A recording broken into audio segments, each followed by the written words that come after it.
Hello, and thank you for joining me. Today we're going to explore the fast of Gedalia, a day of introspection that takes place on the 3rd of Tishrei, right after Rosh Hashanah. The sages established this fast to mourn the assassination of Gedalia ben Ahikam.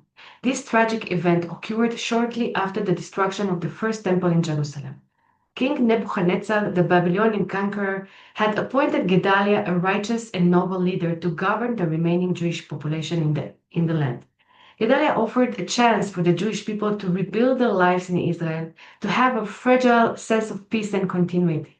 But tragically, he was murdered by a fellow Jew, Ishmael ben Netaniah. The sages considered Gedaliah's murder to be as significant as the destruction of the temple itself. Why? Because his death extinguished the last spark of Jewish autonomy and forced the final remaining Jews into a full-scale exile. It was the devastating act that sealed the fate of the generation and marked the complete loss of Jewish self-governance in our homeland. The Zohar offers a profound spiritual insight into this event. It teaches that while the physical act was the murder of a person, its root was a much deeper spiritual wound. The Zohar reveals that the sin of sinat chinam, or baseless hatred, which had led to the temple destruction, had not been healed. The murder of Gedalia was not just a political act. It was a symptom of this deep-sealed spiritual sickness. The Zohar links the state of the people to the spiritual vessels that hold the divine presence. When the Jewish people were divided by envy and hatred, they could not hold into the light of righteous leadership. Gedalia, a vessel of righteousness, was broken not just by a sword, but by the collective spiritual disharmony of the nation.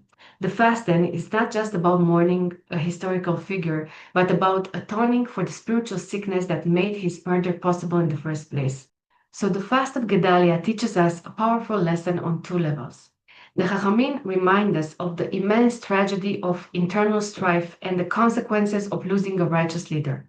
The Zohar elevates this to a spiritual plane, revealing that such tragedies are symptoms of a deeper spiritual imbalance.